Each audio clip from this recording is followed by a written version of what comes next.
one way subconsciously that many sick people are staying sick is by perpetually engaging in shitty relationships. You know, we may not understand it at the time when we're sick, but a lot of the relationships we have are sick relationships.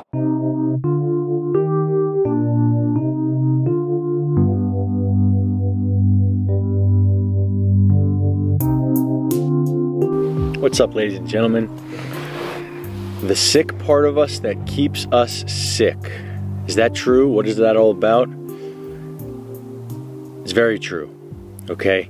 There is a piece of us when we are sick that keeps us sick.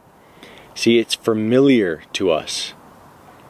When we've had chronic illness for years and years and years, that feeling is familiar. And there's actually a fear of transcending it. There's a fear of losing the comfort of being sick. You know, when you're sick, you get to give yourself excuses as to why not to do things, and you get to be lazy, and you get to just be sick, you know. And there's a piece of us, there's really, unfortunately, a lazy piece of shit child, whiny, lazy piece of shit child inside all of us. And, you know, you don't judge that whiny piece of shit, but you just don't want to live through it all the time. And, you know, in my journey, I couldn't imagine what it would be like to lose, you know, that pain, that suffering, that panic. It was like when life started to quiet down, I was so scared of the quiet. I couldn't believe that, you know, I felt like danger was around the corner at all times, you know. So believe it or not, there is a little piece inside of us that wants to keep us sick and keep us in the comfort. It's like the same thing, you know, when you live with your mom for a long time and you don't want to move away from home, even though you know it's good for you, because it's a challenge and there's a growth period that happens when you first leave home. So the same is true for illness, and we have to make sure to keep it in check and be aware of it. So, you know, healing from mental and chronic illness is not just about, you know, detoxing and then all of a sudden everything works well and you're healed, right? At one phase of my life, maybe I thought that, you know, of like, oh, if I just clean my body of everything, then everything will work great and I'm just healed. And I'm just, all of a sudden, I'm healed. And I'm the real Josh Mason that I should be, and I'm clean vessel of consciousness, and I'm healed, you know. And obviously, detox is a crucial piece of the puzzle for mental and physical illness, but we have to understand that all of this is, there's layers of things. There's layers, and everything is intertwined. So we can't just detoxify our bodies. We have to recognize when we're living through our lower pieces of ourselves, you know. We have to crack the layers and slowly, little by little, start living from a higher place.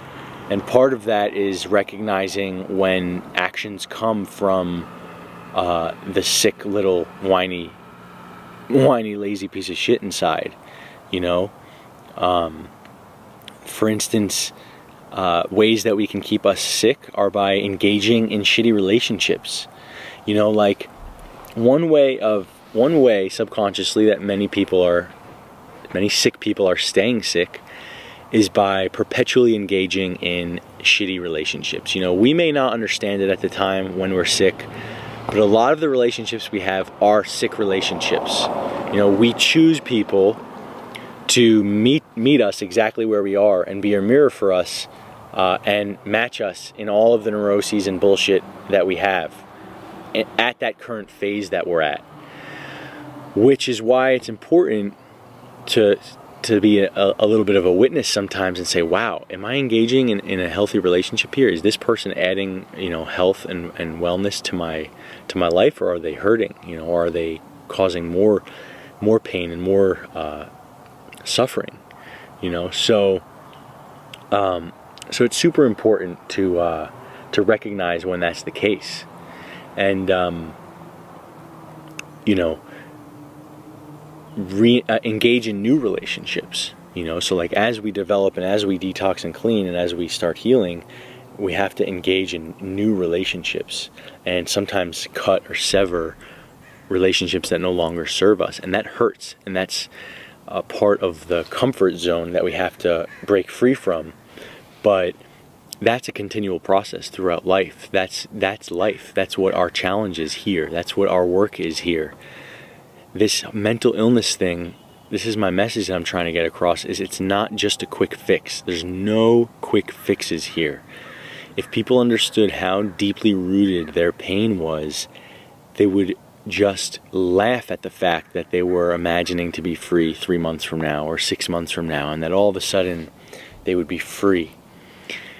This takes so much time and effort and intention and will to truly be free. I mean, yeah, you can make amazing progress along the way, but to truly be free and sovereign is a constant evolutionary process of living from high places, from integrity. So,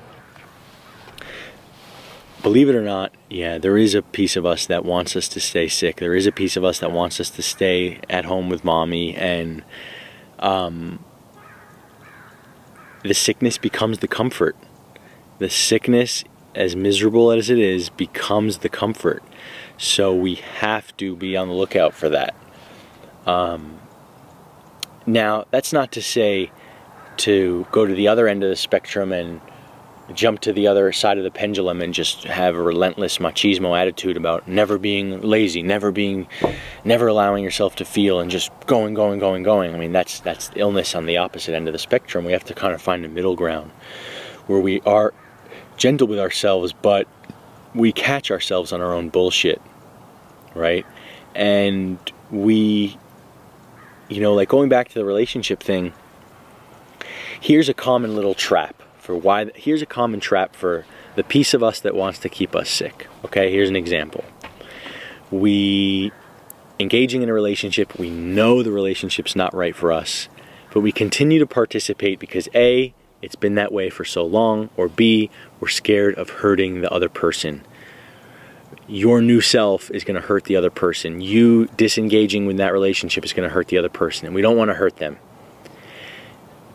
Continuing in the relationship for one of those two reasons, or any, I'm sure there's other reasons that aren't filled with integrity. Continuing the relationship for those reasons is your sickness keeping you sick.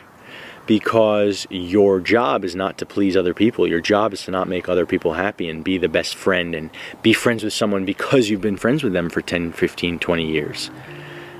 The only constant is change in this world. You're allowed to change. You're allowed to stop talking to people. You're allowed to disengage in relationships. It's your birthright to be happy, to be whole. It's your birthright to choose what you want to do.